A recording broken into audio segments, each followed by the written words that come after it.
Hello दोस्तों, नमस्कार। आज है संतान सप्तमी व्रत, जिसकी कथा मैं आपको सुनाती हूँ। एक बार श्री कृष्ण ने युधिष्ठिर को बताया कि किसी समय मथुरा में लोमेश ऋषि आए थे। मेरे माता पिता देवकी तथा वसुदेव ने भक्तिपूर्वक उनकी सेवा की तो ऋषि ने उन्हें कंस द्वारा मारे गए पुत्रों के शोक से उबरने के लिए आदेश दिया। हे देवकी, कंस ने तुम्हारे कई पुत्रों को पैदा होते ही मारकर तुम्हें पुत्र शोक दिया है। इस दुख से मुक्त होने के लिए तुम संतान सप्तमी का व्रत करो। राजा नहुस की रानी चंद्रमुखी ने भी यह व्रत किया था।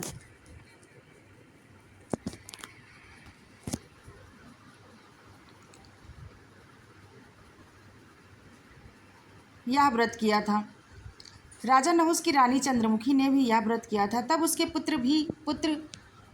भी पुत्र नहीं मरे। यह व्रत तुम्हें भी पुत्र शोक से मुक्त करेगा। देवकी ने पूछा, हे देव, मुझे व्रत का पूरा विधि विधान बताने की कृपा करें ताकि मैं विधि पूर्वक व्रत संपन्न करूं। लोमेश ऋषि ने उन्हें व्रत का पूजन विधान बताकर व्रत कथा भी बताई। नहुस अयोध्यापुरी का प्रतापी राजा था। उसकी पत्नी का नाम चंद्रमुखी था। उसके राज्य में ही विष्णुदत्त नामक एक ब्राह्मण रहता था। उसकी पत्नी का नाम रूपवती था। रानी चंद्रमुखी तथा रूपवती में परस्पर घनिष्ठ प्रेम था। एक दिन वह दोनों सरयू में स्नान करने गई। वहाँ अन्य स्त्रियां भी स्नान कर रही थी। उनकी स्त्रियों ने वहीं पार्वती शिव की प्रतिमा बनाकर विधि पूर्वक उनका पूजन किया। तब रानी चंद्रमुखी तथा रूपवती ने उन स्त्रियों से पूजन का नाम तथा विधि पूछी।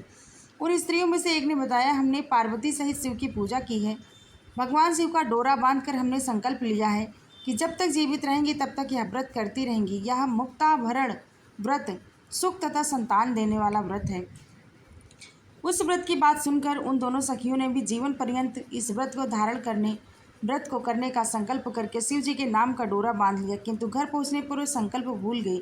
फलतः मृत्यु के पश्चात रानी वानरी तथा ब्राह्मणी मुर्गी की योनि में पैदा हुई। कालांतर में दोनों पक्ष योनि छोड़कर पुनः मनुष्य योनि में आए। चंद्रमुखी मथुरा के राजा पृथ्वीनाथ की रानी बनी तथा रूपवती ने फिर एक बार ब्राह्मण के घर जन्म लिया। इस जन्म में रानी का नाम ईश्वरी तथा ब्राह्मणी का नाम भूषणा था। भूषणा का विवाह राजपुरोहित अग्निमुखी के साथ हुआ। इस जन्म में भी उन दोनों में बड़ा प्रेम हो गया।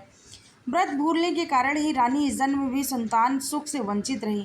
प्रौढ़ावस्था में उसने एक गूंगा तथा बहरा पुत्र जन्मा, मगर वह भी 9 वर्ष होकर मर गया। भूषणा ने व्रत को याद रखा था, इसलिए उसके गर्भ से सुंदर तथा स्वस्थ 8 पुत्रों ने जन्म लिया। रानी ईश्वरी के पुत्र शोक की संवेदना के लिए एक दिन भूषणा उससे मिलने गई।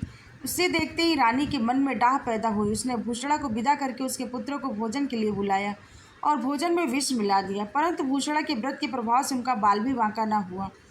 इससे रानी को और भी अधिक क्रोध आया। अपने नौकरों को आज्ञा दी कि भूषणा के पुत्रों को पूजा के बहाने यमुना के किनारे ले जाकर गहरे जल में धकेल दिया जाए, किंतु भगवान शिव और माता पार्वती की कृपा से इस बार भी भूषणा के बालक व्रत के बाद प्रभाव से बच गए। परिणामतः रानी ने जल्लादों को बुलाकर आज्ञा दी कि ब्राह्मण बालकों को वध स्तर पर ले जाकर मार डालो, किंतु जल्लादों द्वारा बेहद प्रयास करने पर भी बालक न मर सके। यह समाचार सुनकर रानी को आश्चर्य हुआ। उसने भूषणा को बुलाकर सारी बात बताई और फिर क्षमा याचना करके उससे पूछा, किस कारण तुम्हारे बच्चे नहीं मर पाए। भूषणा बोली, क्या आपको पूर्व जन्म की बात स्मरण नहीं है। रानी ने आश्चर्य से कहा, नहीं, मुझे तो कुछ याद नहीं है। तब उसने कहा, सुनो, पूर्व जन्म में तुम राजा नहुस की रानी थी और मैं तुम्हारी सखी। हम दोनों ने एक बार भगवान शिव का डोरा बांधकर संकल्प लिया था, जीवन पर्यंत संतान सप्तमी का व्रत किया करेंगे, किंतु दुर्भाग्यवश हम भूल गए और व्रत की अवहेलना होने के कारण विभिन्न योनियों में जन्म लेती हुई फिर अब हम मनुष्य जन्म को प्राप्त हुई हैं। अब मुझे उस व्रत की याद हो आई थी, इसलिए मैंने व्रत किया। उसी के प्रभाव से मेरे पुत्रों को चाह कर भी न मरवा सकी। यह सब सुनकर रानी ईश्वरी ने भी विधिपूर्वक संतान सुख देने वाला यह मुक्ताभरण व्रत रखा।